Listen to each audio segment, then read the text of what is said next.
U-GeekTV.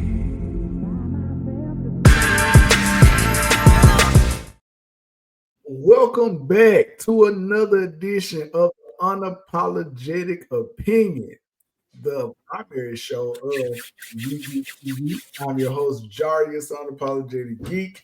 I'm joined by my esteemed colleagues, plural this time, Hoodie C and Quad G, who is joining us for the first time, but we've done this rodeo before. We were just talking about football and stuff.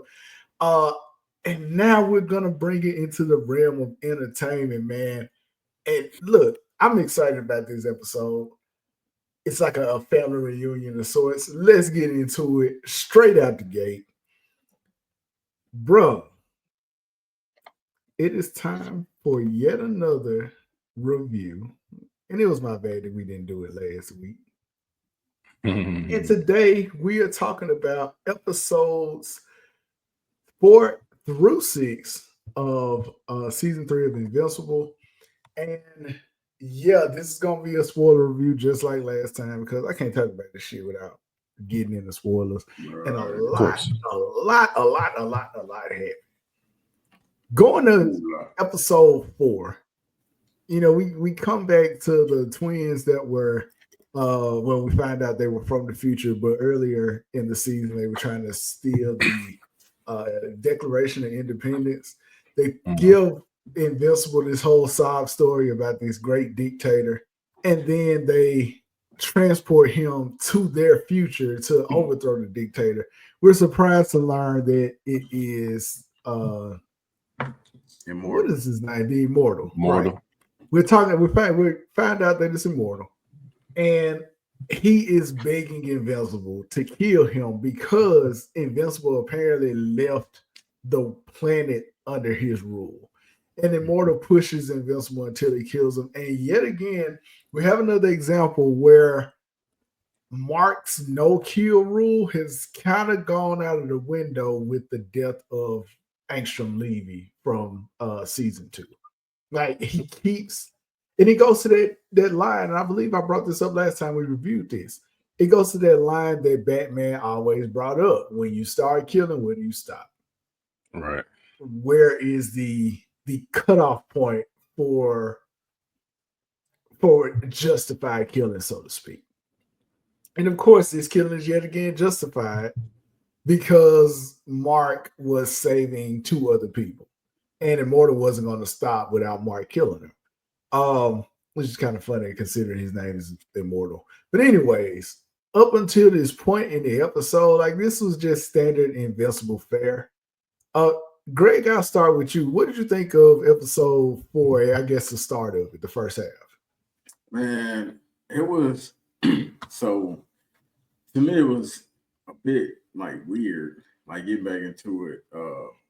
Like, you know, I guess when they kind of started the whole they needed him, I figured it was gonna be something. I thought it was his dad. I was like, yeah, like his dad again.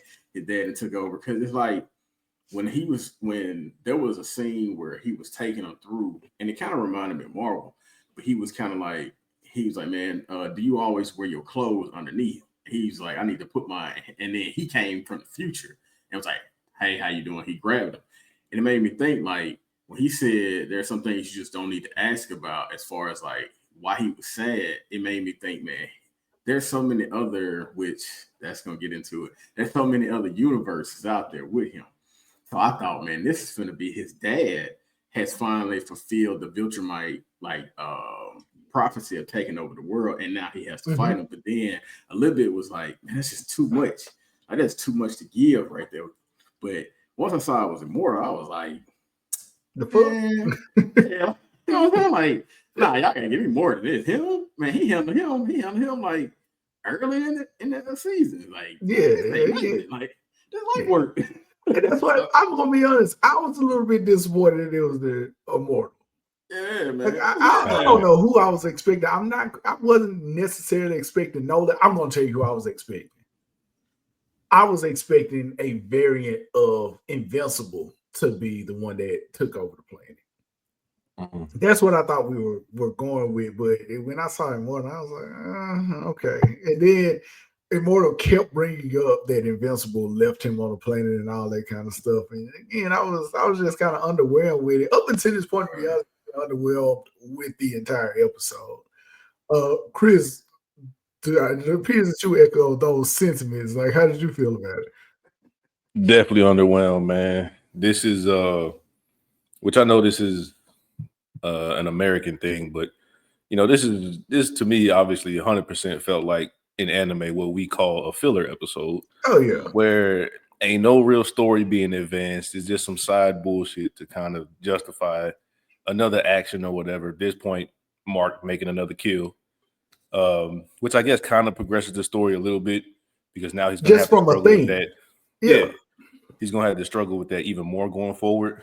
But the first half, bro, I was just watching the fucking minutes go by, if I'm being honest, bro. Yeah, I was looking and I'm like, what are we doing here, man? Like, and that was my issue. And I kind of feel like it was deliberate because of the point I'm getting ready to bring up. That was my issue with season 2. Season 2 had some filler bullshit storylines going on in it. And the highlights, of course, is when Mark finds Nolan. And the finale was good because that's when you get Mark and Angstrom going head to head. So yeah, that was fine. And I was like, man, come on, man, don't give me a fire ass first 3 episodes and then y'all start bullshitting. Well, they certainly made up for it after the first few credits roll because there's a second half of this episode. It's like 20-something minutes. And we finally get, and we talked about our hype for this when we reviewed the first 3 episodes, Chris and I. We finally get Nolan and Alan Alien breaking out of the Viltrumite prison. And boy, they deliver. One thing I love is that Nolan acknowledged Alan Alien as a friend. I thought that was a nice touch because they had spent so much time together. And Alan Alien was basically like, man, you know what? I don't give a fuck about that bullshit you did. It's a bigger issue that's going on. And yeah, we're friends. Me and you are cool. And he never really told him he was there to bust him out. But because you can see that Nolan is surprised that when he actually decides to do it.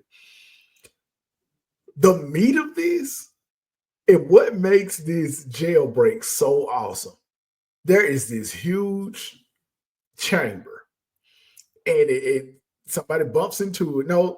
Somebody bumps into it, or I think Alan Alien knocks somebody into it, and then he hears something on the other side, so he opens it up. The sound I made when I saw it was Battle Beast inside of there, I already knew what time it was. It was about to be a good day. It was about to be a good day for me, bad day for other guys. So the Viltrumite officers, I guess, executioners come to kill Nolan, and they're beating the brakes off of him. Alan Alien is breaking Battle Beast out, and Battle Beast asking, like, is there going to be a good fight on the other side of this door? Alan Alien's like, yeah. He was like, yeah, it's fine, man. It's going to be cool. And then he said, will there be Viltrumites? Bro, had to clutch your pearls. Alan was like, what's wrong with this motherfucker, man? Bro, they were squashing the regular soldiers as expected. Man, I was so hyped when they finally got to the Viltrumites and Battle Beach that charges in. Dude, imagine being somebody, executioner, man, and you're going to do your job as a Viltrumite. You're going to do your job, do your duty for the Viltrumite Empire. And a motherfucker coming out looking like a lion, built like a tank.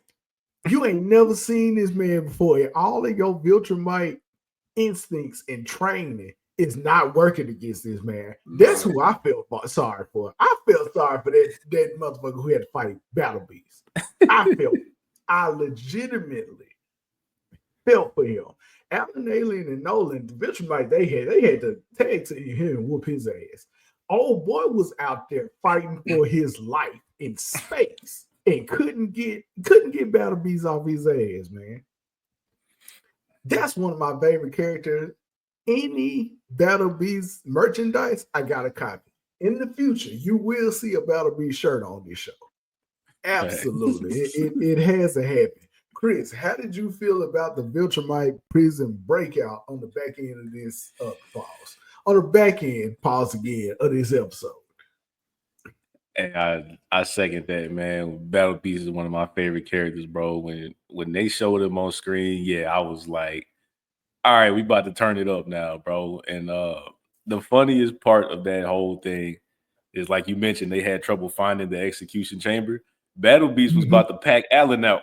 Right. He was. He thought he lied to him. He thought he lied to him, man. Like, you promised me Viltrumites. About to pack him up, man. Yes, but again, yeah, he handled that Viltrumite he was going one-on-one with. I do love Allen's tactic to awaken almost the kindness and protector in Nolan's heart by allowing himself to get beat up to, basically show Nolan, like, hey, I need you. Like, you said you're not that guy. I think otherwise, and here's why. Right. And I think that was a nice touch for show. It definitely showed that, yeah, Nolan did some fucked up shit, but he may be redeemable. Probably not in the eyes of the majority of the public, but for the people that matter, he can certainly be redeemable. And that's the thing about Mark and what makes Mark one of the strongest Viltrumites. It's his ability to lean on his emotions in battle. And Viltrumites are very much emotionless creatures. And Nolan finding that emotion by spending way too much time with humans, it drums up and it's come out of him at this point. And if you go back to that heartbreaking finale in season 1, that's what the battle was about. Nolan was fighting his feelings, his human feelings that he was having.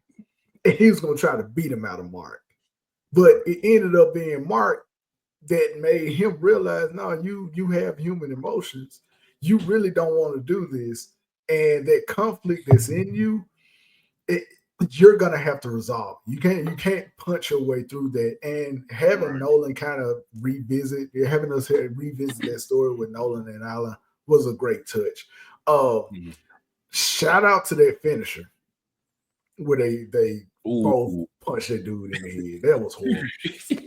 Talking about straight execution style from Mortal Kombat, man. Hell yeah. Take it away, Greg. How did you feel about the whole battle scene and the themes that we saw unfold on screen? I'm gonna tell you. So what got me was when Nolan was still in the cell, and he came to a resolution. He was like, you know what, man, I miss my wife. I knew at that point, I said, Alan got him. I said, he got him. And my mind started thinking, like, at this point, he understands he could get out, but he doesn't want to because he wants to live up to his Viltrumite side. But at the same time, you got a friend that's like, dog, you did all this, you saved people, but you still kill people. I get it, but there's still a greater good in you.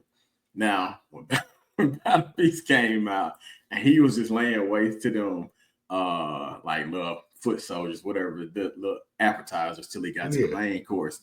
The monologue he gave before they started fighting, when he walked in, to me, if a man walks in, it's 2 against 1, and he's monologuing, dog, he's finna put you to work. And the whole fight scene between Nolan and the guard and then Alan helping him, it was like you saw a little bit in the background, but you didn't see the full context until they broke the wall, got in space, and he's still out here putting it to his man. He was still punching that man.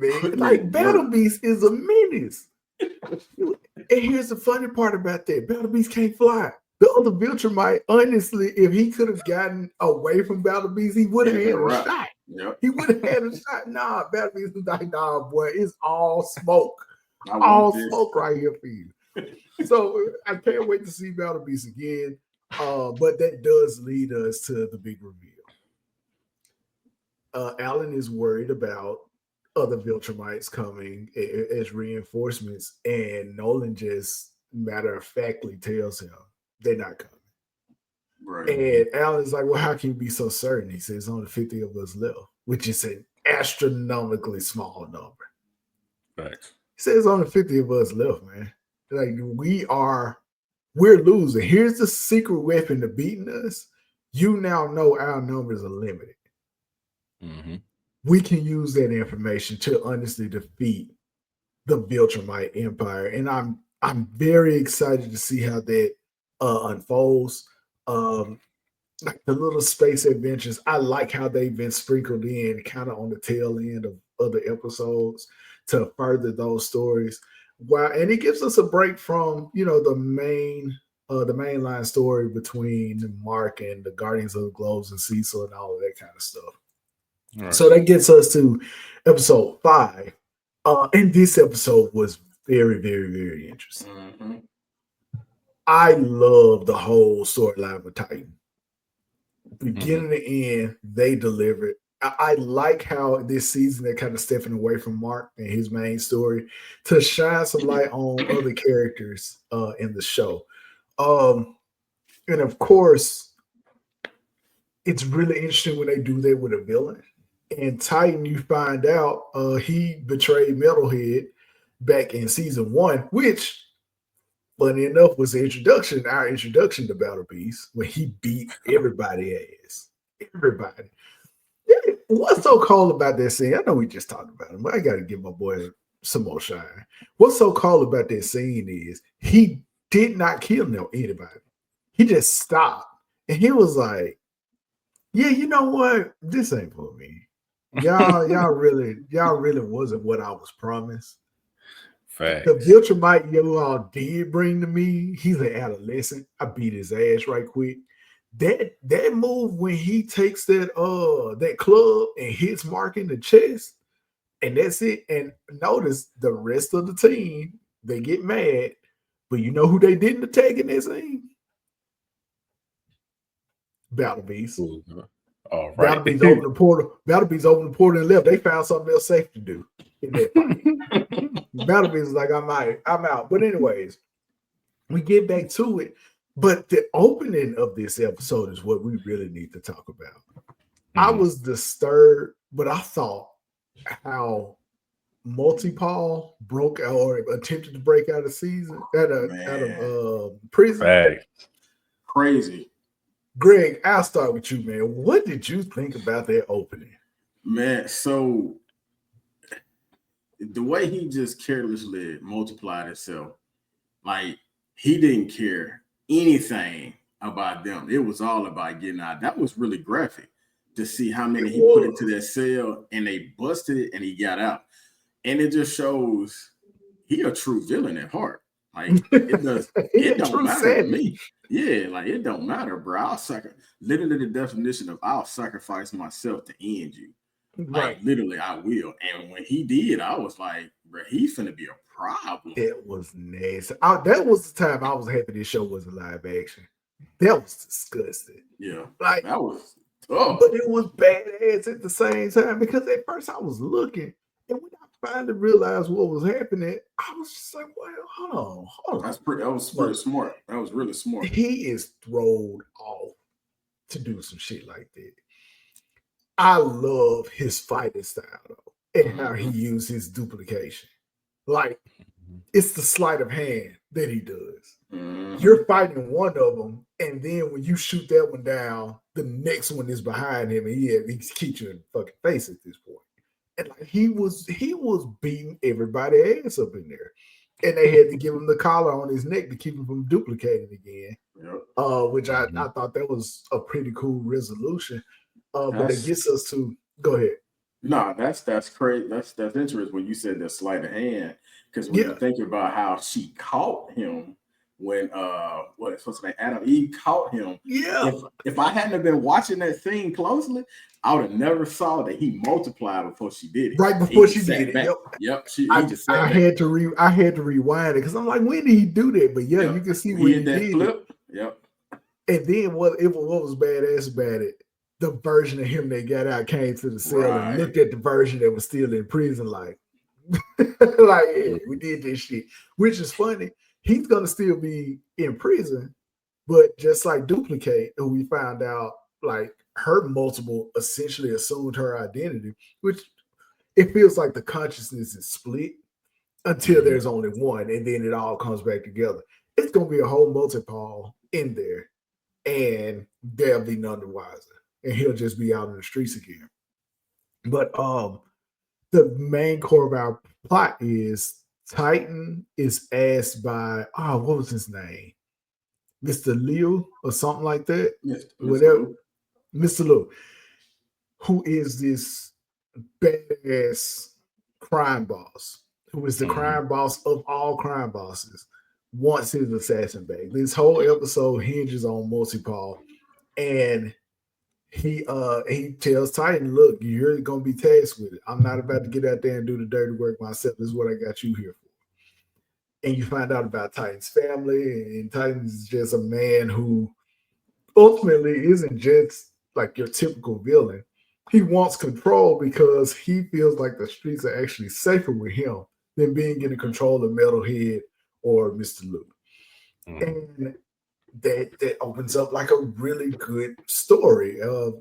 Chris, what did you think about the tale that unfolded from the Titan perspective?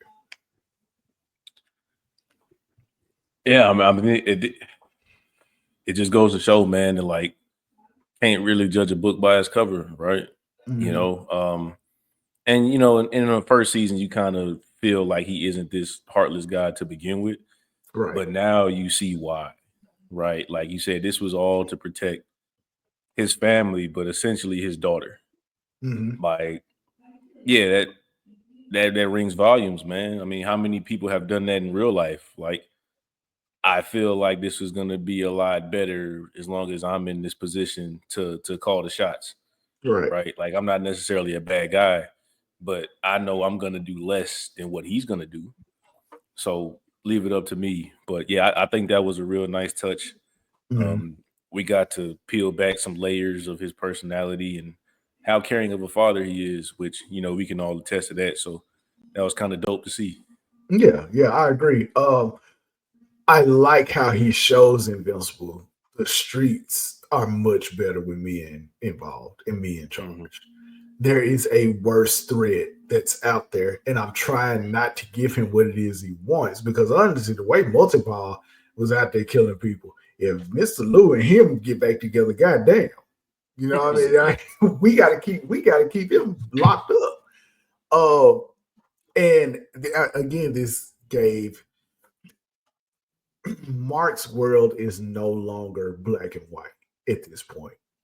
And he really was struggling with, okay, should I help this guy? Like, I know this is a bad guy, but I'm really helping him maintain the order of controlling really criminal activity.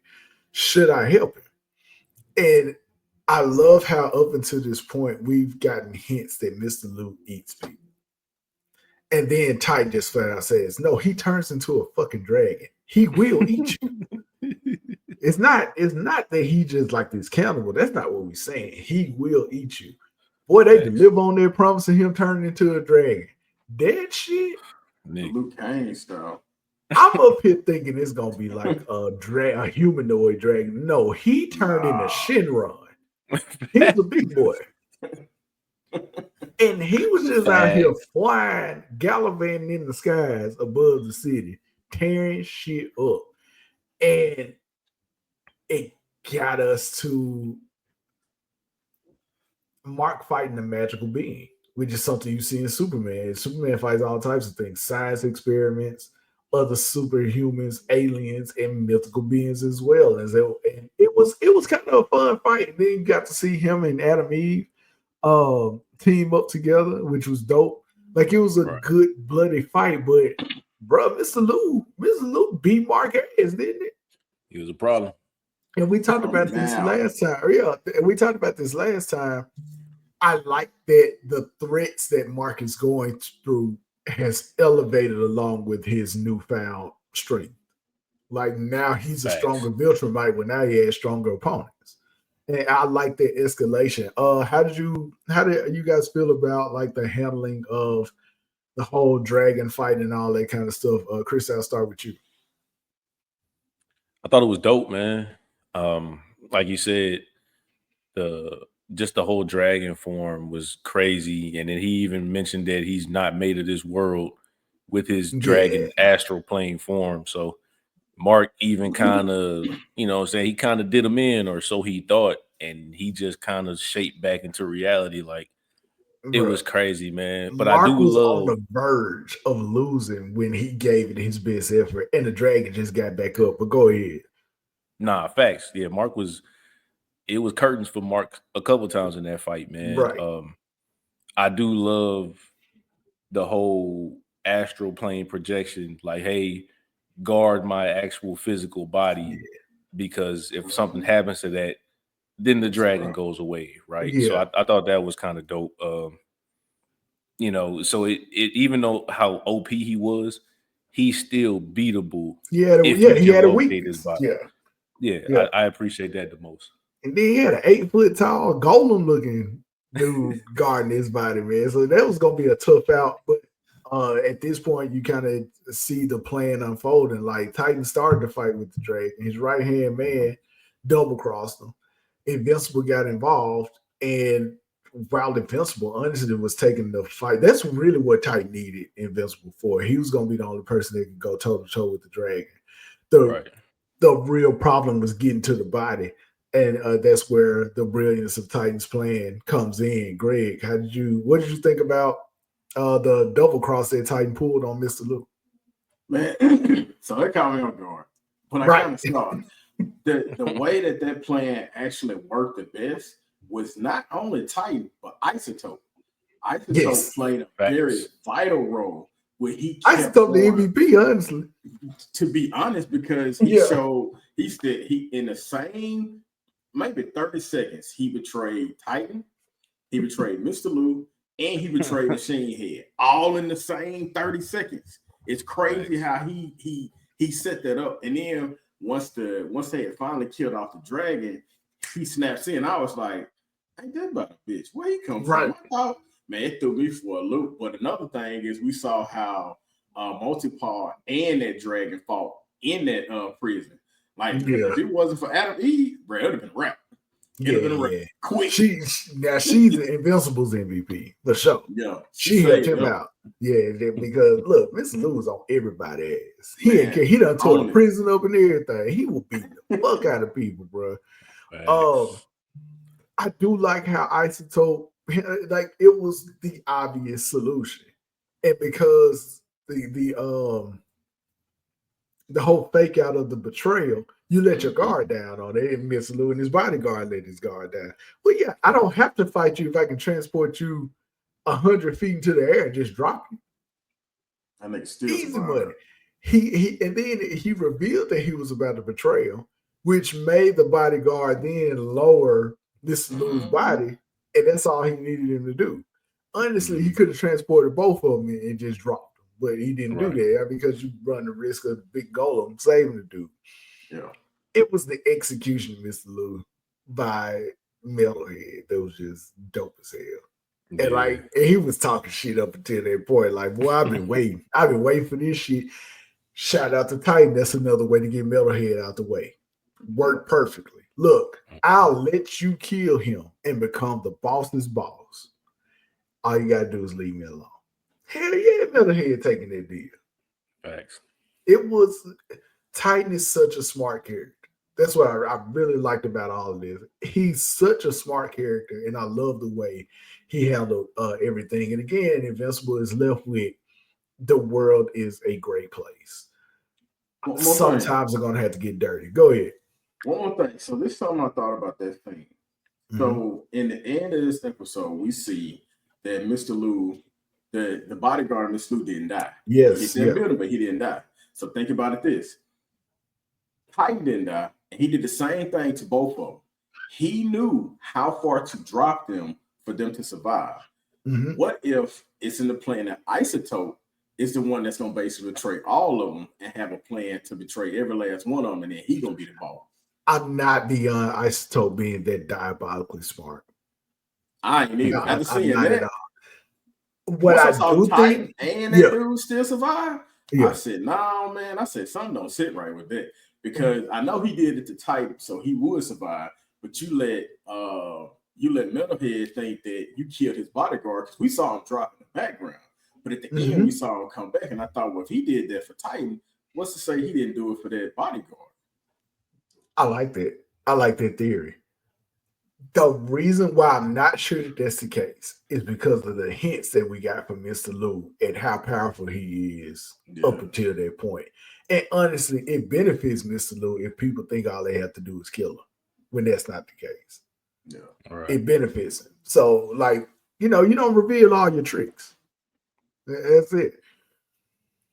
So this gets us to episode 6, which honestly, overall, is one of the better episodes of Invincible. But this dude right here, this one of the dumbest people. He is so fucking stupid.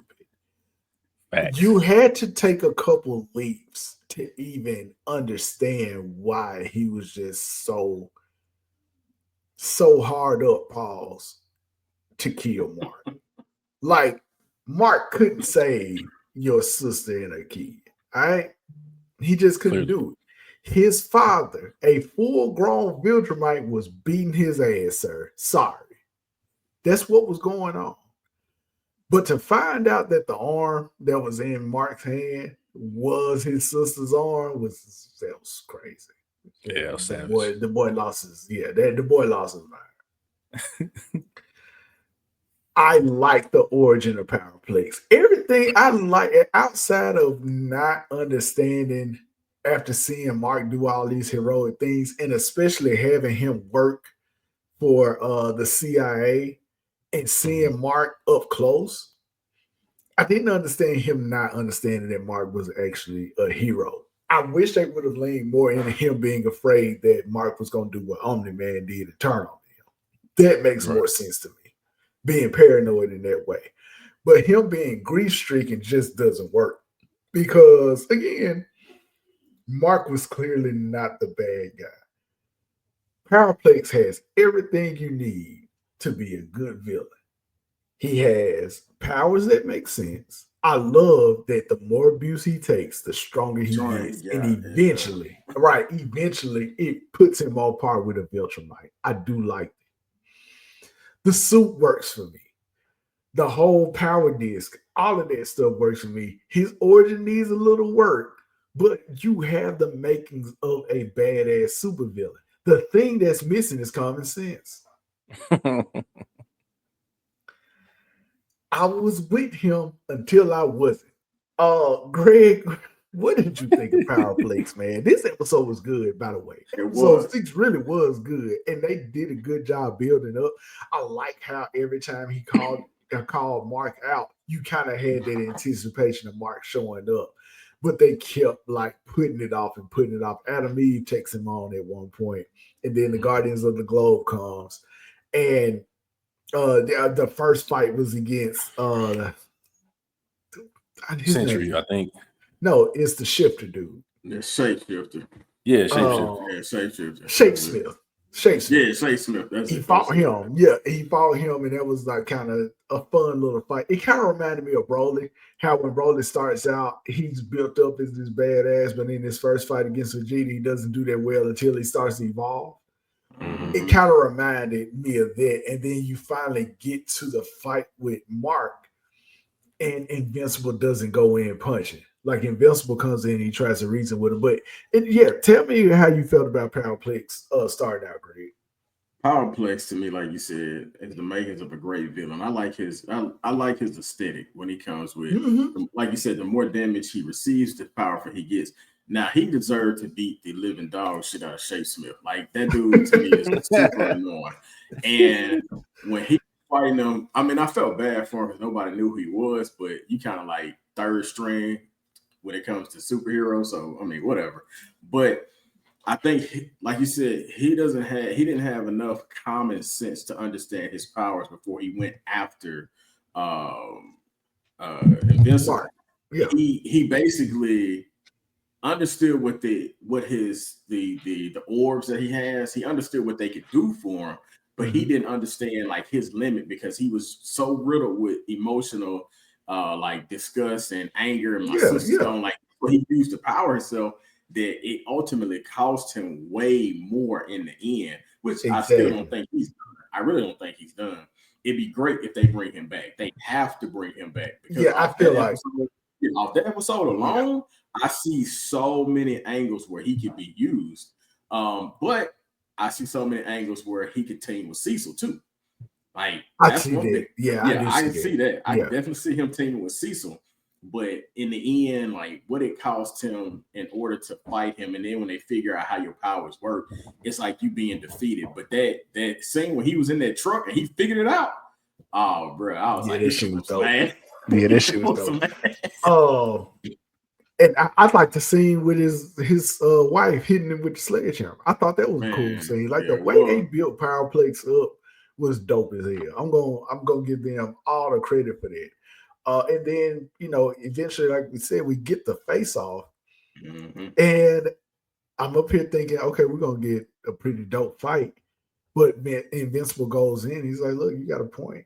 You went through all of this stuff. It's not about whether I am an actual good guy or not. That doesn't matter.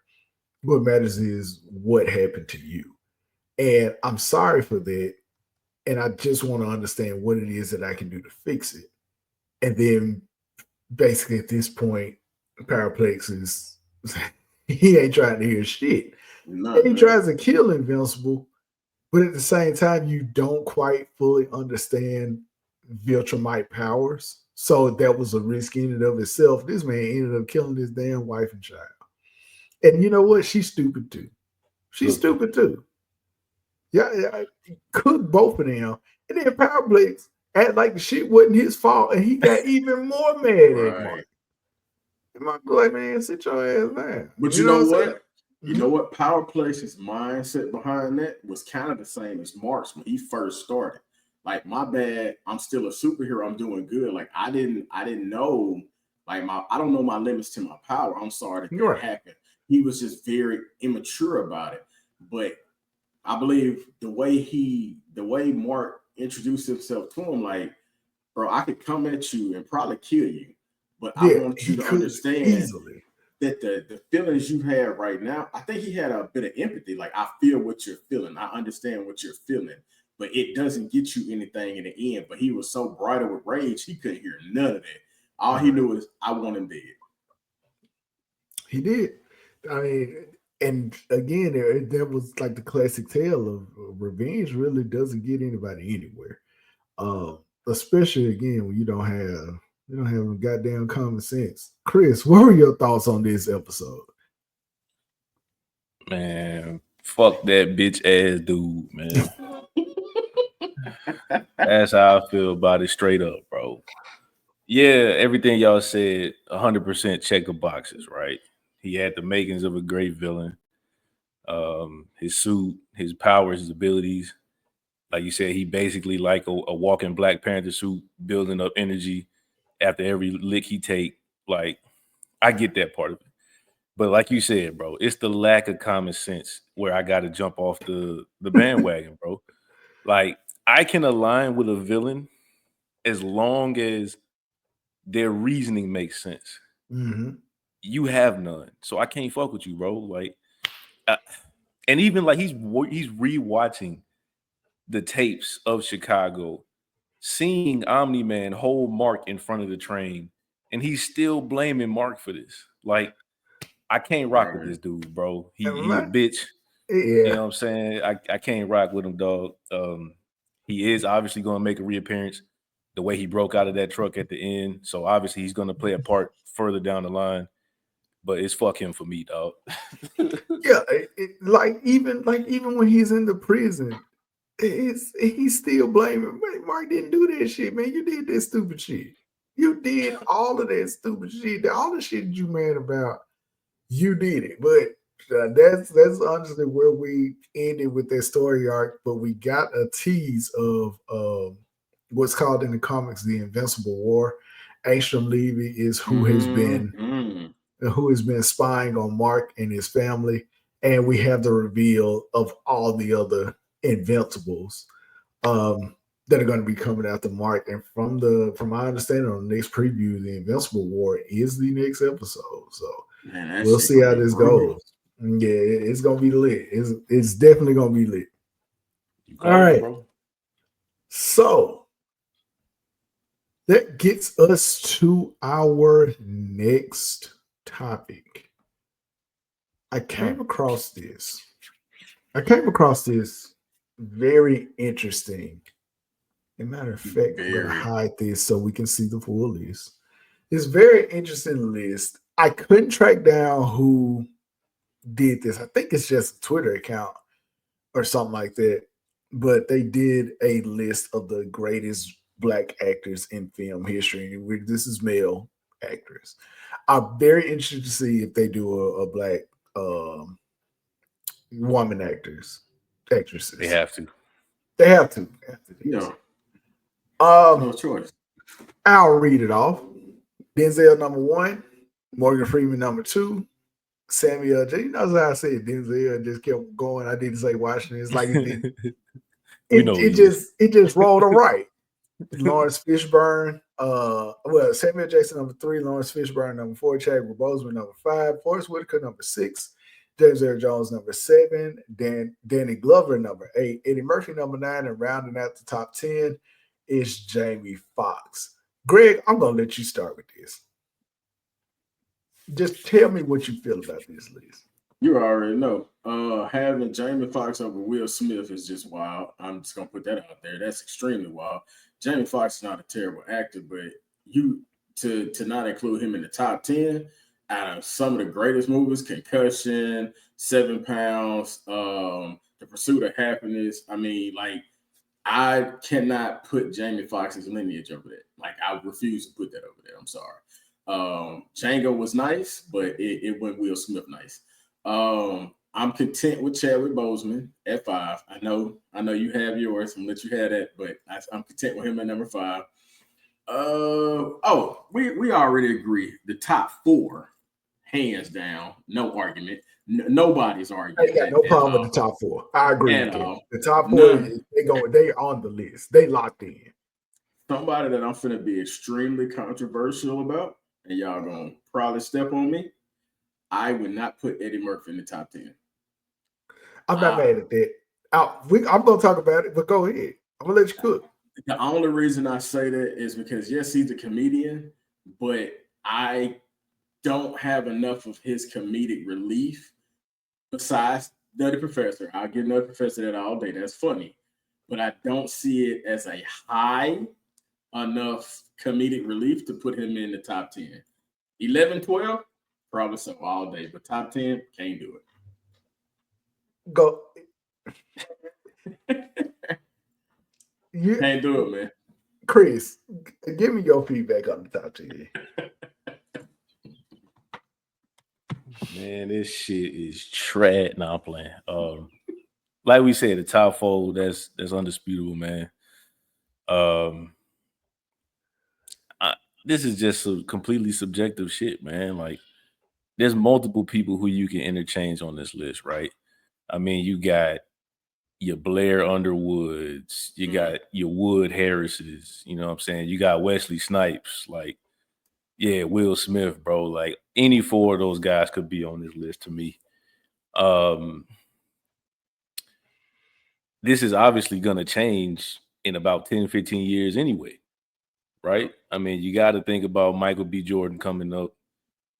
If he ever gets back to where he needs to be, I mean, yeah, this again, man, it's subjective. This is obviously also from an older crowd, I'm guessing. Gotta be. Because, I mean, you ain't seen Danny Glover and nothing for a while. It's 84,000 votes, which it does make you wonder who all voted for this. Like, what were the demographics? Yeah. Go ahead, though. Go ahead, Chris. Nah, I mean, again, like you said, I know we talked about it, and I know where you was gonna put Will Smith. I don't necessarily disagree with you. I would probably put him at my 6 for me. Because I think that with the same top 5, Yeah. And it's only because like I know what Will has done for the community, right?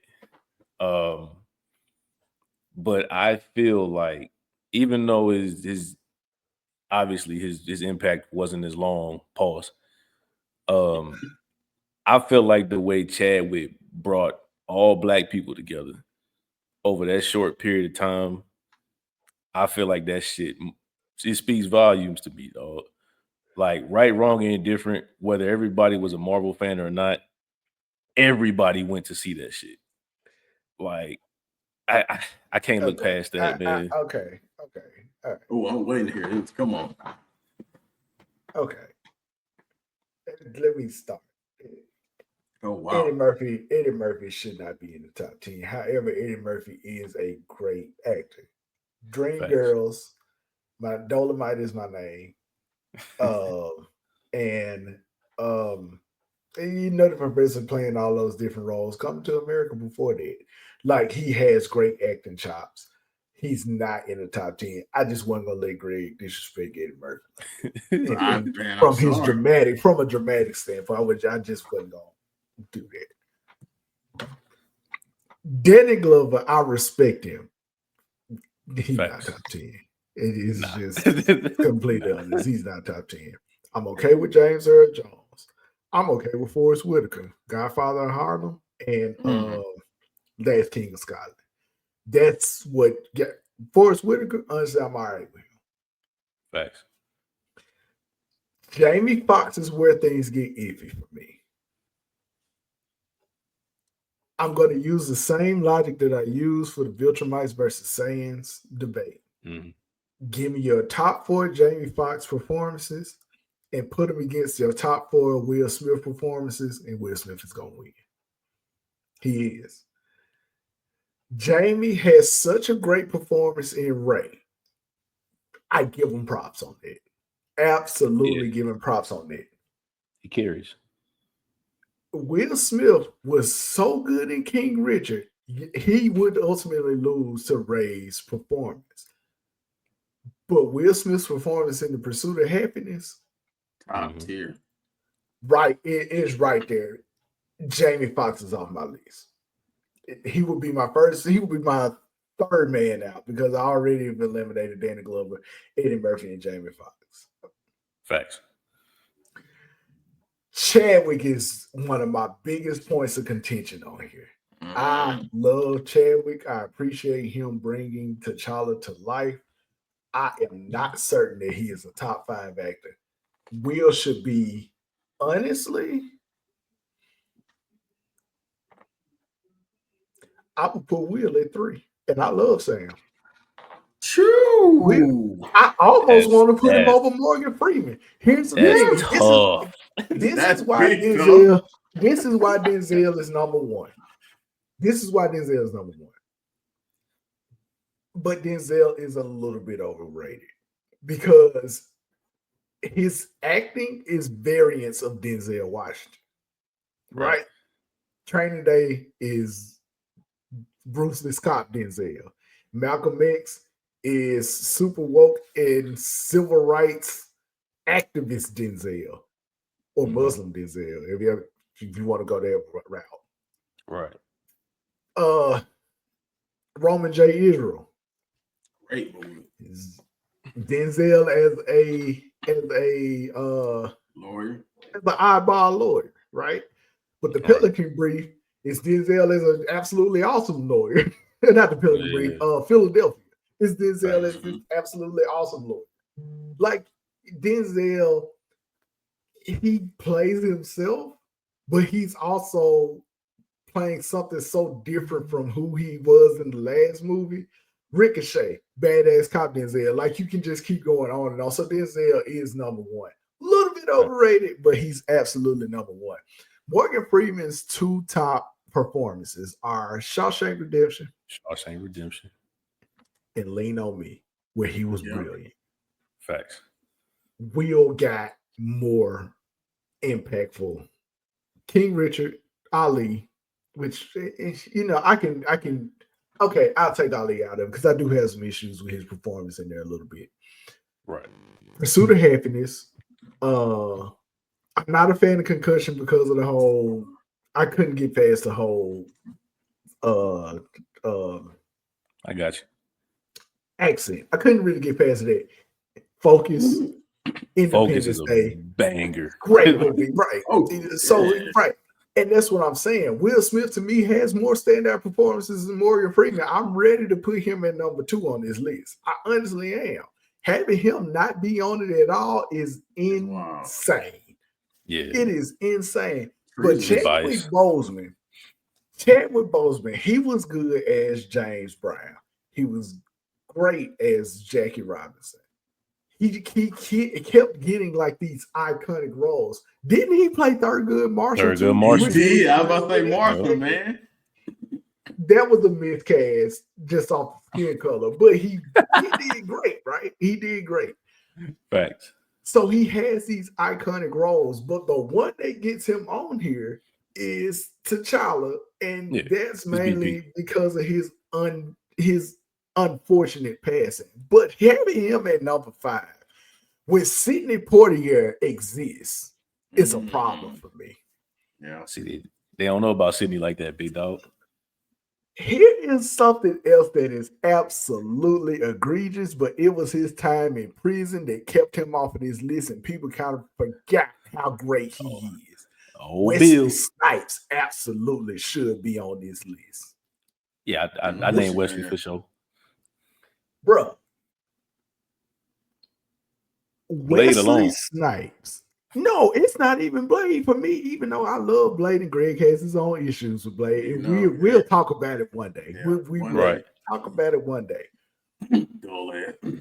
My thing about Wesley is he carried New Jack City on his back. Nino Brown, I've said this for so long.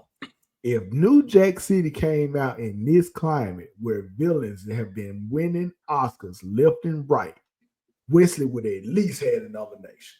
At least had a nomination. Facts. This list, when you get through those first 4, becomes highly questionable to me. But Sidney, Wesley, and Will missing is flat out egregious and unconscionable. In my eyes, like I can't believe that we live in a world where somebody published this and thought that was all right. They don't know about that raisin in the sun, man. There's 5 people voted and they just put 84,000 votes. It's somebody lying. Who is the focus group? Like who were these people? And again, Samuel Jackson just shows some love here. Samuel Jackson. I would say he kind of plays variants of himself, but when we talk about his greatest performances, oh my God, Pulp Fiction, Django Unchained, 2 completely different characters, and he acted his ass off of both of them, and it's a damn shame that man was told when he was up for Pulp Fiction that it was somebody else's time, and that's why they got the supporting actor. That's so true. That's what they told Sam Jackson, and he still hasn't won an Oscar that he rightfully deserves. Lawrence Fishburne as Furious and Boys in the Hood, brilliant. Mm-hmm. Yep. As Morpheus, brilliant. Mm-hmm. The Bowery King in John Wick, like we're talking about recent shit. He is awesome. But the one that's always me, and y'all already know which one it's gonna be. When that motherfucker played Ike Turner. What? Iconic, bro. The man got memes. I'm talking about that man should have an Oscar. James Earl Jones, R.I.P. The voice acting is what he gets a lot of love for, but he was brilliant in the stage play version of Fences. He was like, if you ever go on YouTube and just find some footage of him playing Troy Maxim, it's powerful, man. It is. Sandlot, of course, Star Wars, and again Mufasa. This out there. Forrest Whitaker already mentioned. Danny Glover again. Got love for him. Eddie Murphy and Jamie Foxx. Like Yes, this list is subjective, but the ones that they left off flat out egregious. And Sidney Poitier, like I'm not. If it's up to me, everybody gonna know how great Sidney was. If it's up to me, Mr. Tibbs, in the heat of the night, shit. All right. Anyway, man, that was fun. That was fun. That's before Going time, back, right, man. It is way before, way before. So, getting into the news side of things, Marvel has some interesting leaks, and apparently, I'm going to put it up on the screen in a moment.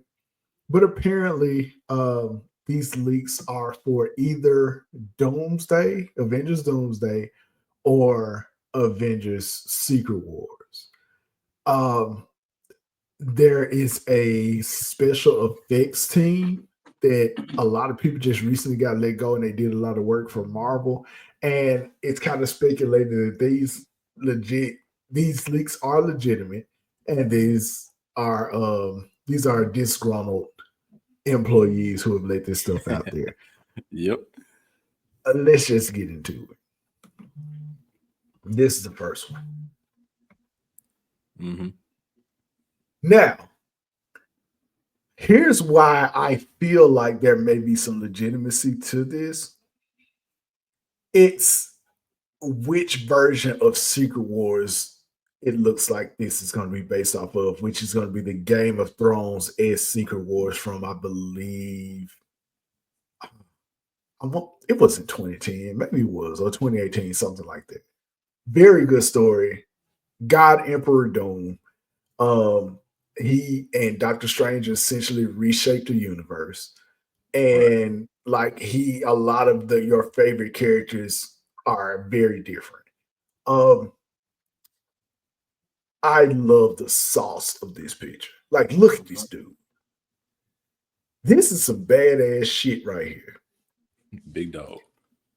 I see a lot of discourse over Robert Downey Jr. playing Dr. Doom. I'm not about to sit up here and act like this man is not a good actor and he's not capable.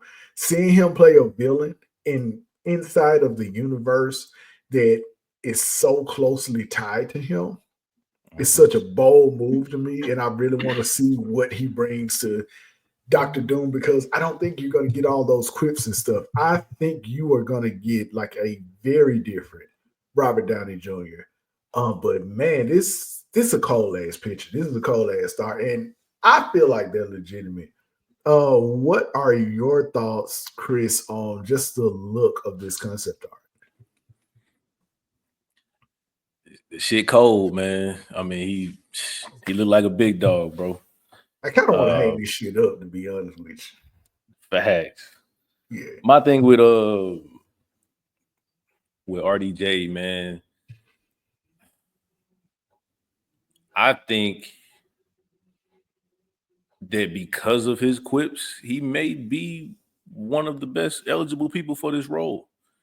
Because, a lot of people, they don't really know that about Doom. Like, he's him, but he is very sarcastic. He gonna talk his shit and he gonna let you know about it. I got a Doom story that I or Doom moment that I absolutely love. Greg, I want to just get your thoughts real quick, and I'm gonna tell this Doom story. I'm gonna let you cook, because honestly, man, I think this is flawless. Because to me, it kind of looks like an evil Iron Man. Like, if you sit down and look at it, this looks like an evil Iron Man. So you brought up a good point that I didn't even think about.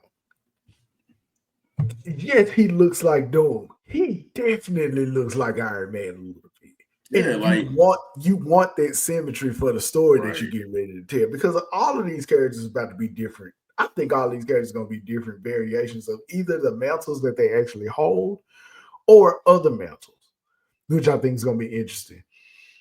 Like in the books, Storm is one of the Thors. She a part of a police force. Yeah.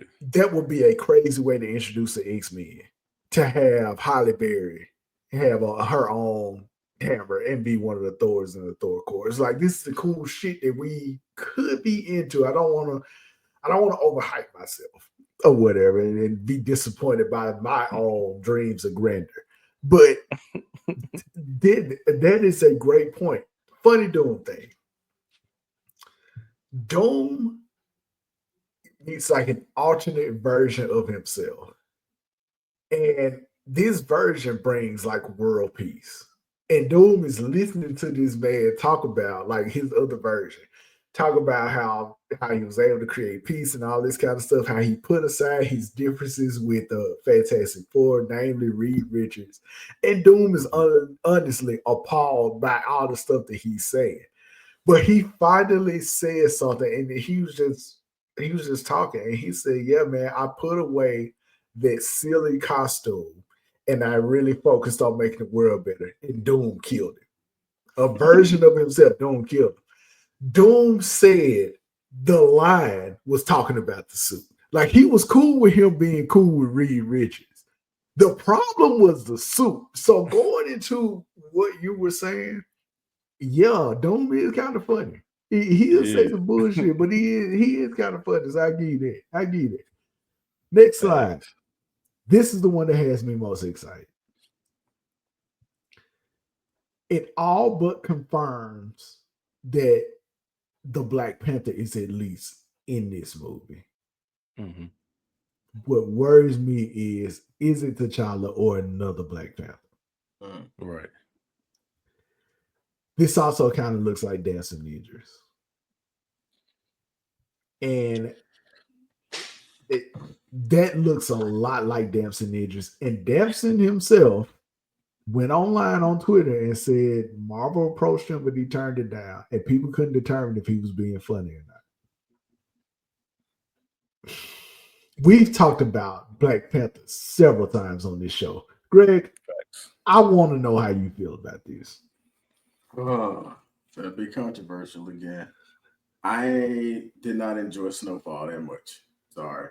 That's crazy. Yeah, sorry. Power got me. Crazy. Yeah, I'm wild for that. I don't see his acting skills being on a level to where I'm going to be excited to see him. If anything, that looks like the dude that played who was it? The black guy from Black Adam.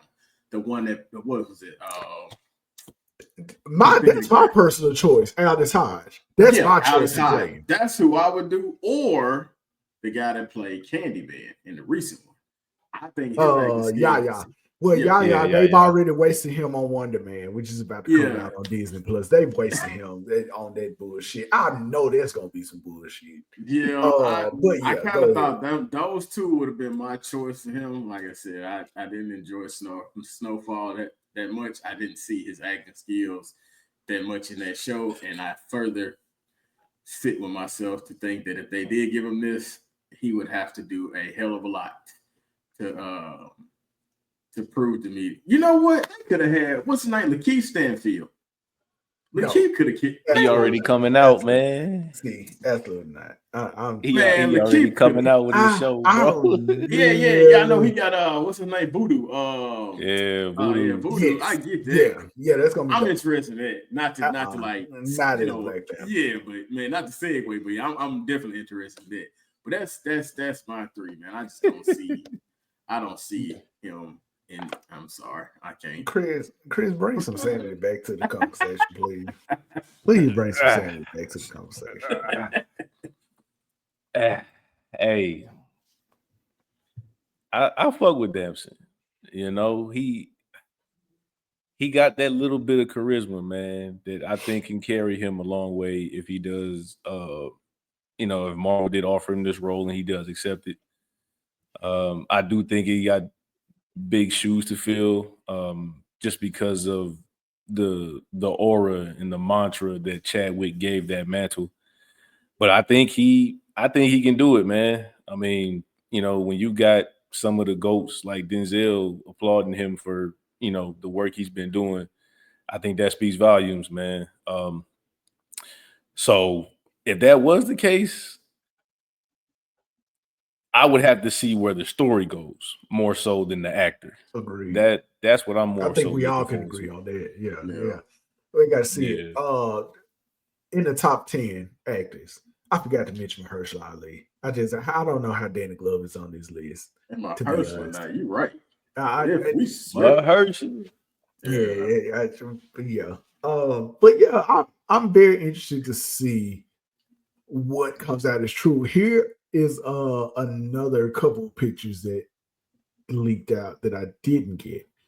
Fantastic Four has one with the Silver Surfer, which has already been confirmed. It's going to be a female. Right. It's the woman from Wolfman and I can't remember her name, from Wolfman and Ozark. Yes. Yeah, she's playing this version. That universe's Silver Surfer is going to be her. I want to hear if there's going to be an accent or not. Like every movie I see her in, I still hear the accent she had in Ozark, but whatever.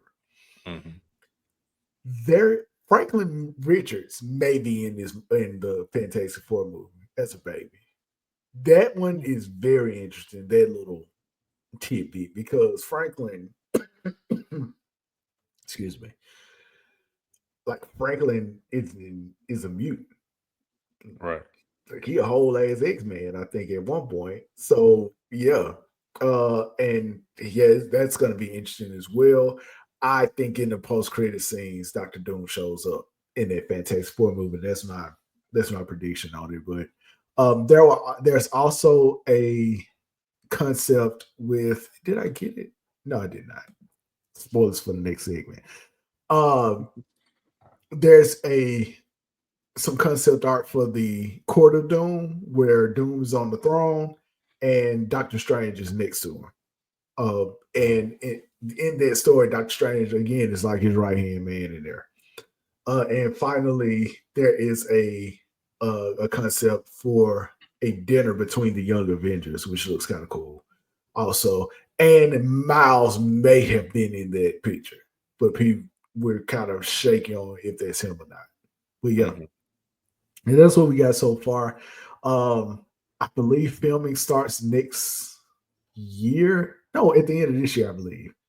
For both of those films, they're going to be filmed back to back next year. We will have our eyes on Avengers Doomsday, and we'll see where it goes from there. Sir. All right. So this gets me to the Academy Award recap. I just want to start by saying this. The gentleman that you see on screen, and we can go through this pretty quickly here, is one Paul Tazewell. He is the first Black person to win for Best Costume Design in the Academy Awards history, just so you all can keep track. I'm not sure how long that particular award has been around, but the Academy Awards has been around for 97 years. So shout out to this man for making Black history. I think it's awesome that he's sharply dressed as well. Wicked was a good movie to me. The costumes definitely stood out in that film. So shout out to him for bringing home the gold. That's the nicest thing I got to say about all of this. Kieran Culkin, it's not. Kieran Culkin is an awesome actor, deserved that award. I haven't seen the film. The name of the film escapes me right now. It's on Hulu. It's a Hulu original. The clips that I saw, he deserved that damn award. That's just off the clips that I saw about. Adrian Brody is awesome. Yeah, I love how in his speech they were about to play the music to get him off the stage, and he was like, "This is not my first rodeo." Like, y'all got to listen to the rest of this damn speech, right? The young lady from Honora, I gotta watch this film because it dominated. It won all of the awards it was nominated for except for one, which I believe was Best Male Actor or something like that. So I gotta check this out. I heard it's like basically a newer version of Pretty Woman. Pretty Woman is an excellent movie, by the way. Right. So I want to see, what they got going on with that. Zoe Saldana. I've always liked her as an actress, right?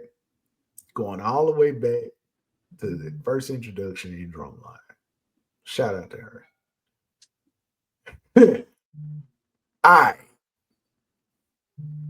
She is highly accomplished, has done. I mean, she's in, I think Zoe Saldana is in, if I'm not mistaken,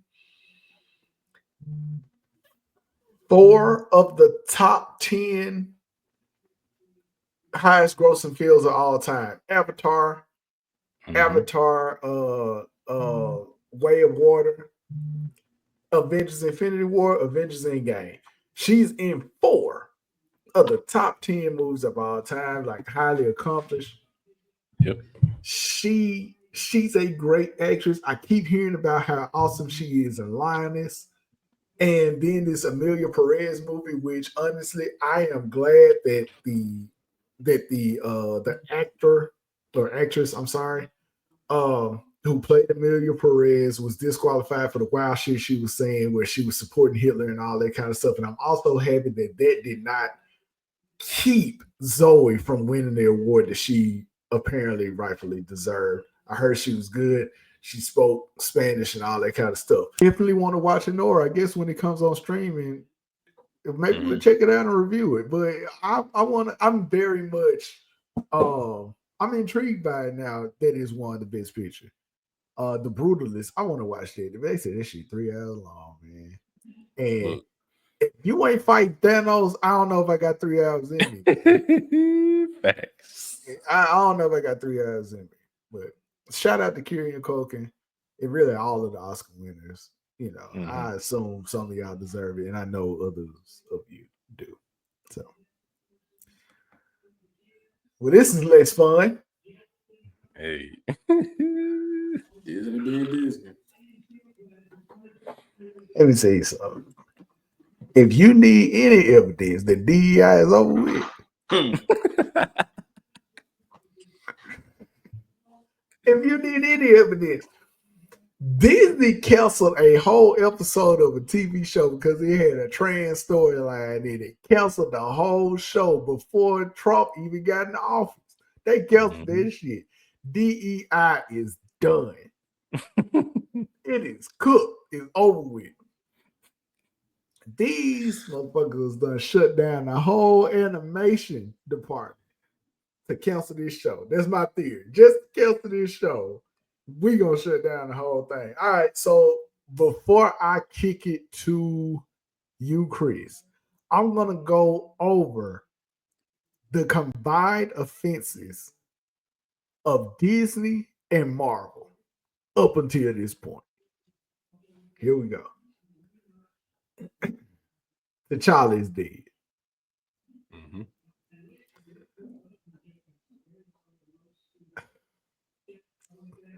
T'Challa is dead. Okay. Black Captain America wasn't the main character in his own movie. Facts. All right. And people, it's just caused so much discourse online. Everybody's just going back and forth over it. Okoye's television series has been canceled. Not that I was even fucking looking for it, but it's over with. It's done. Armor Wars, which is going to star Don Cheadle as War Machine, handling some kind of great conspiracy involving Iron Man armors, is in development hell. All right. Would have been a great setup if you are going to make Captain America share the screen with somebody. Have him team up with Don Cheadle and they try and handle the whole issue with the leftover Iron Man armors, right? We got this Ironheart show, which was in a development spin cycle that's going to finally drop this year. That honestly, I don't give a fuck about. All right. So that's a whole different thing. Blade, the easiest concept that you can create, cannot get to theaters. It can't. Right, and if I go over a list of all of the bullshit Disney done put out since Blade was announced, you would be appalled. All right? You would be appalled. T'Challa is still dead. Facts. He's still dead. I said all of this shit, and that man still is not alive, right? Right. And now they've canceled Tiana's television show, which was announced so long ago, and apparently nobody was doing anything with it. They canceled this shit, and they just gonna move on. But we had to get that Agatha All Along show. I just want that to be noted as well. Chris, just talk about it, man. I'm done with you. Hey, it's funny you said that, bro. I literally told my coworker that as I was leaving work, bro. I was like, all that DEI shit is out the window, man. And they pulling the carpet up under anything black right now, dog. Like you said, the shit that we actually want, nobody's getting. And like they putting all this bullshit as like a smoke screen in front of us, dog. I'm gonna say this real quick, and then we can kick it to Greg, man.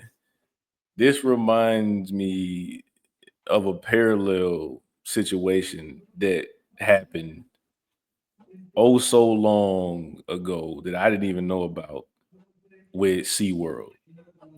Have either one of y'all watched Blackfish? Yes. Phenomenal documentary. And the only thing that got highlighted to our news was the Dawn incident where Tillicum killed her. Mm-hmm. Well, you remember from the documentary, there is over 70 cases of shit happening at SeaWorld throughout its history. And all we got was that one. Right. What else is being swept under the carpet at Disney that we don't even know about, that's in the inner workings and just corrupt? Like, that's all I got to say about it, man. Like, it's the empire of Disney. We all know that. Disney about to take over the world. It probably already has. We just don't even know about it yet. And nobody's safe. Before I let you go, Greg, here's the thing. DEI so dead that it's even impacting X-Men 97. Because to my understanding, because of that fallout with Bo DeMayo, from my understanding, and from him, he's saying that they want to change that show to take his imprint off of it. They want to change it so bad that they're honestly about to fuck up the storyline. And he's told Twitter and anybody who will listen that X-Men 97 season 2 is going to be a significant step backwards because they're essentially going to try and disregard what he set up. He had completely written season 2 and was starting on season 3. So keep that in mind. But Bo has said it's a lot of shit he's not at liberty to say. But he has hinted that using T'Chaka instead of T'Challa was a call from the higher ups at Disney. Like they don't want T'Challa around anymore for some reason. And he said the storyline with Life Death Part 1 and 2 was one episode for Storm. And they cut that out and made him split it with another episode. One with Charles Xavier out of space and the Mojo Vision, Motendo. Yeah, they made him split that up. So yeah, it's definitely some bullshit going on. But Greg, what's your feedback on this? Man, Disney trying to basically get back on good graces. I forgot the controversy they were in. What was it? Maybe like 2 or 3 years ago. That had a huge backlash, and like I think they were even trying to cut like the funding from Disney. It was something they did. Was it the gay kissing in Lightyear? It was that. Yeah, I think it was that, but it was something with taxes or something like that. And they were making Disney foot the bill. It was something with Disney. That I know what you're talking about, and I can't remember what it was, but I know what you're talking about.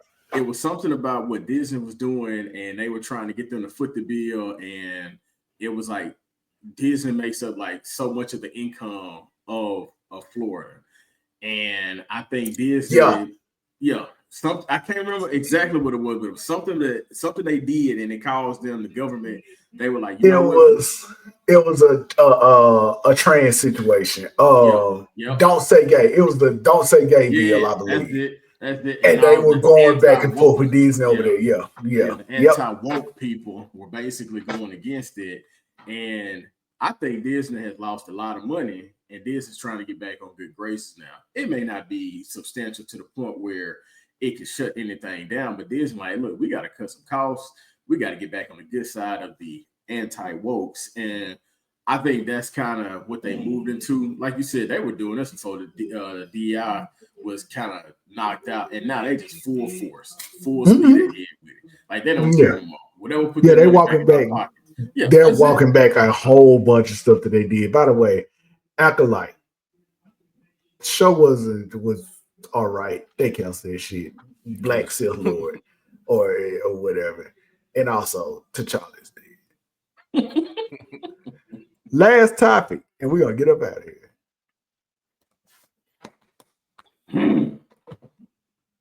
One, Jonathan Trevante Cena turned heel over the heel, man, in the greatest fashion.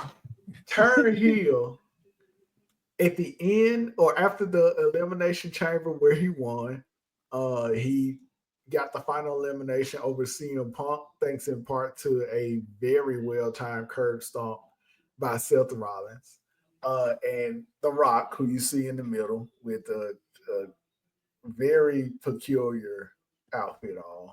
But apparently this is how this character dressed. The final boss dresses in bell bottoms and is shirtless in a vest. And Cody Rhodes, who was lying bleeding, was faced with the choice to sell his soul to The Rock or face the consequences. And in an incredible moment, WWE allowed uncensored the first F-bomb in pay-per-view history. Uncensored. Thanks. When Cody told The Rock to go fuck himself. Gotta pop out of me.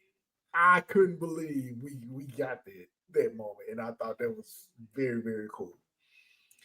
The crowd goes, well, The Rock is looking at him like he's just shocked at what was going on. Cody goes to dap up John Cena, and The Rock gives the signal to Cena to turn on Cody Rhodes. And after, I know, over 20 years since we've seen the Doctor of Thugonomics as a heel, John Cena, in what is his swan song for his career, has decided to finish as a heel in the end. Mm-hmm. Vince McMahon is somewhere rolling in his career grave right now. Vince McMahon is still alive, but Vince McMahon, the booker, the wrestling WWE booker, is rolling over in his grave right now. He would not allow Cena to turn heel for merchandise sales. That was it. That was the reason.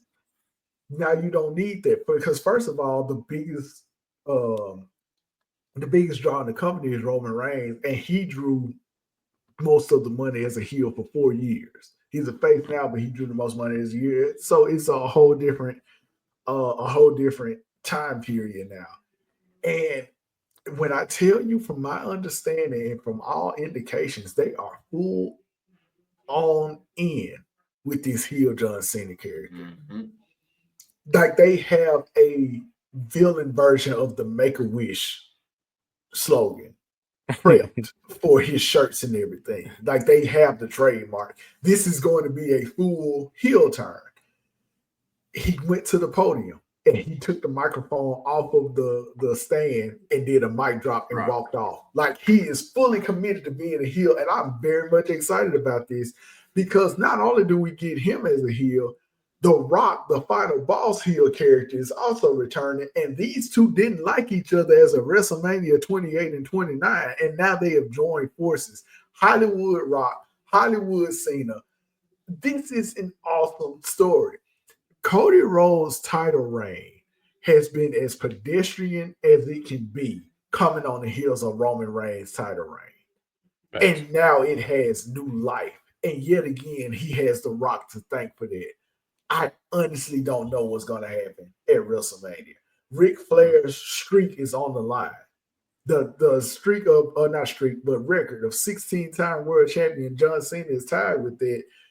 And the story I think they're going to go with is John wants that record and aligning with The Rock ensures it, which is a great story. And like, I'm very much invested in this.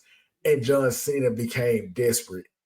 And it goes back to like all of these stories where John kind of teased turning heel and he didn't. And now it's finally happening. And all of those characters who teased him turning heel all said it's in him somewhere to betray people to get ahead. And he has not had an opportunity to do it. And this came at a perfect time. With all that being said, Greg, I have set you up as best I can. I know you have been looking forward to talking about this topic since I announced that we were going to be talking about it pre-show. How do you feel about John Cena's incredible heel turn? I simply love this John Cena. I love the Thugonomics. I love when he was heel, and somehow him being a heel he just became a babyface. Now, what I really feel, what I really feel was going to happen is, like they said, Bray Wyatt had called this about him when they had their stint.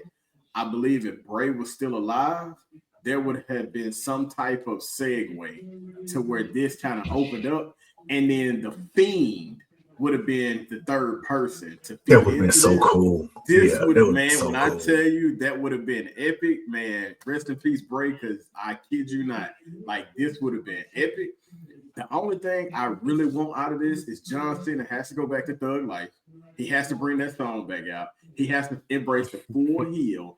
Rock, on the other hand, like you said, I'm still questioning. I don't understand this whole 1970 bell bottoms. I don't see it, but it could be a play from I'm trying to think of who the manager was back at that time that basically had it could have been maybe like Hulk Hogan, which we still, you know, as Iron Sheik say, fuck the Hulk Hogan. It could be that, you know what I'm saying, like it was the heel turn for Hulk Hogan, you know, something like that.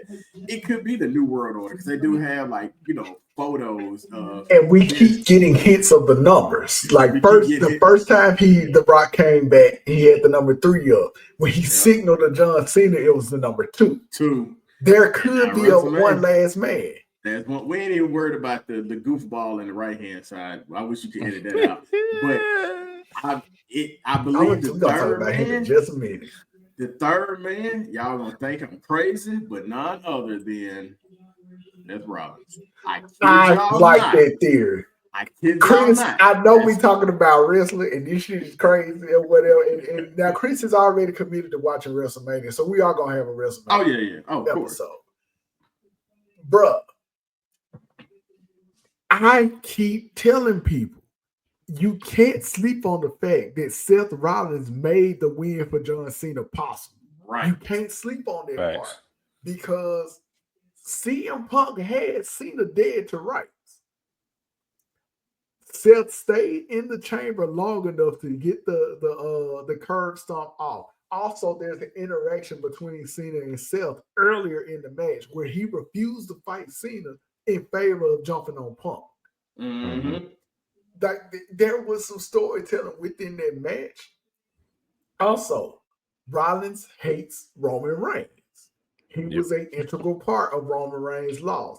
Rollins has already expressed that he felt betrayed by Cody because Cody teamed with Roman Reigns against the new bloodline. Like it all makes sense. Now, I do believe Rollins, Roman, and CM Punk will be in a triple threat at WrestleMania, and that's going to be great from a storytelling standpoint. The best way to pay all of this off, I'm going to tell you right now, I want Cena to win. I want Cena to win this match at WrestleMania. Rollins recreates the heist of the century where he cashed in on Roman and Brock Lesnar, but this time he comes in and he does a stump on Cody, leading to John Cena winning. That's how ideally, and we carry this story on to the next WrestleMania. Right now, WrestleMania 39, 40, and 41 is telling one long story. And I believe it's going to stretch to 42. Where we ultimately end up is going to be The Rock and Roman. That's the money match. That's the big one. That's the one you want to get to. I got Rock and Roman headlining WrestleMania 42. if they did go with heel Cody, I wanted Roman to have to fight Rock on night 1 for the right to fight Cody on night 2. That was my original booking of this. But the way it plays out now, man, I think John should win. I think John should win and make this story take on a whole new turn. But the way they did this heel turn was so I couldn't imagine a better heel turn for John Cena than what they did. Because of all of the story threads that feed into it between him and The Rock, the whole little thing with him and Seth Rollins, CM Punk and John being great rivals and burying that should have been a signal to me right then when they shook hands before they started fighting in the Elimination Chamber. And then yesterday on Raw, CM Punk essentially expressed his disappointment with John. Like all of this story, man. When I tell you, WWE has been cooking ever since Triple H took over the book. They have been a well-oiled machine, and he is telling a great long-form story here. Chris, I know Greg and I said a lot.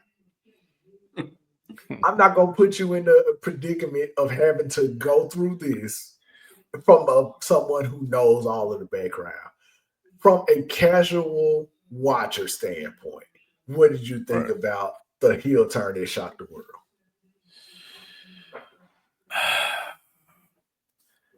I feel like it was long overdue, man. I feel like it was long overdue. And I do feel like this may be essentially the perfect way for him to go out on.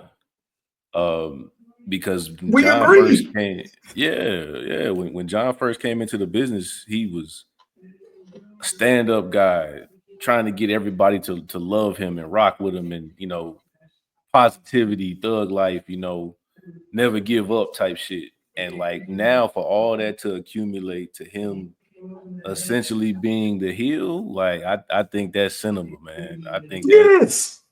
And I think, like you said, Triple H his experience is the business itself, is what's guiding his pen so marvelously the way it is right now. Like, he's I feel like Triple H has the privilege of coming from a wrestler who was frustrated by Vince's right. Facts. And they get to do it differently. And again, man, this man has given us 3 straight great WrestleManias, and it looks like he's going for a 4-peat. It looks like he's going for a 4-peat, man, because then I'm not even going to talk about everything that's going on with Raw. The Bianca Belair and Jade Cargill story is insane and took another turn. That is a crazy ass story right there, man. With Naomi, where does she fall in line with this? Then Rhea Ripley loses the title on Raw, and now it looks like it's her and Bianca. Bianca is acting shady. Quite frankly, she is acting kind of funny. Like, that's a great story that's going on. Jay and Gunther is a big one. We got Randy Orton has been inserted into the KO and Sami Zayn situation. Like, and then again, the aforementioned Roman Reigns, CM Punk, Rollins issues. Drew McIntyre looks like he's going to go after Damian Priest, who embarrassed him at the last WrestleMania. Like, we're headed. We are very much on the road to WrestleMania. The only ask that I have is that you don't let that little motherfucker on the right hand side of your screen, you don't let him near this. That man slapped the shit out of Cody. I'm talking about, popped his ass. The payoff of it's got to be a payoff for Cody. It got to be some revenge. Somebody said wrestlers don't take that kind of shit lightly. They don't care who you are. And when he get his hands on him again, he said, Cody gonna hit him for real. He gonna hit him for real. He gonna let him have it back. By the way, a blunt was also smoked the other night. That was crazy. But yeah, man, like all of this is shaping up. But yeah, Travis Scott, I hated his whole involvement. Yeah. It was really weird. I feel like he was supposed to go to the back, and The Rock was like, nah, man, you come out here and bullshit. But him slapping the shit out of Cody like that was funny. I can't even lie. It was hilarious, but Cody got to get his get back for sure. Now, I'm going to say this. The one thing I noticed about the WWE is we're getting back to better feuds where the title is not the biggest draw anymore. Like there was a time where the title was good to have, but you had feuds like Austin and The Rock that carried the feud. That feud carried so well. The promos, you literally got, it was like a double treat. It was like fries at the bottom of the bag. I got them feud and I got a title fight. Like, right, exactly. Even if they didn't have the title fight, the feud they had still could carry it as if it was the main event. And then you still got a good main event. Now that they've got back to that type of skill and writing, I believe now, I think all the older fans will come back and start watching more now. Yeah. I am seeing some like fans who gave it up. Again, Chris, I really want to see what your reaction to WrestleMania is going to be, because it's legitimately been a different product for the last 4 years almost. It really has. Yeah, it really for about 4 years, but it really started, and I shared this the last time we talked about wrestling. Roman is such an important part of why it's cool again. Because Roman was doing his thing and Vince was still there, but Vince kind of let go of the reins, no pun intended, and let he and Paul Heyman handle that side of it and everything. And honestly, this whole story spreads from the Bloodline story, because this is a continuation for what happened at the end of the last WrestleMania. So he's an important part. I think all of this ends in about 2 years. Cody and Roman have to run it back one more time. It's tied 1-1 right now. They got to run it back one more time, and I think that properly ends the entire Bloodline story. When we get to the end of that, that ends the entire saga. Speaking of the Bloodline 2.0 is going to implode, and it's likely going to be Jacob Fatu, which is a menace. He is a menace of a wrestler, fighting against Solo Sikoa. Like, it's so many elements that's building up to this Mania. You kind of, around this time, around Royal Rumble, it starts to get really exciting again, but you don't quite have the picture until the end of the Elimination Chamber, and now we got the picture of what's going to happen and unfold, and it's highly unpredictable. Yet again, for the 4th consecutive year, it's going to be an unpredictable ride. Well, with that being said, my friends, we have come to the end. Hell of a ride. This has been our longest episode by far. I'm definitely going to chop this up, make the different segments and everything, but I have immensely enjoyed discussing everything from Invincible to wrestling with you guys tonight. And roll. Man, we're going to keep this show rolling, man. We're going to keep this show rolling. Daredevil comes out. I'm telling y'all this, that's it. Next week, we are reviewing I believe it's only going to be one episode. We're going to review the first episode, Daredevil Born Again. Let's see what else we can squeeze in next week. Of course, we're going to come at you with the news, but it's going to be a good time. And on behalf of my esteemed colleagues, Quad G and Hoodie C. The Quad G part threw me off. Anyways, Quad G and Hoodie C.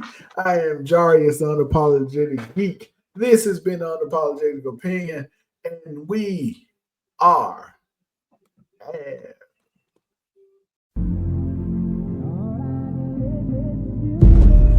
U-GeekTV.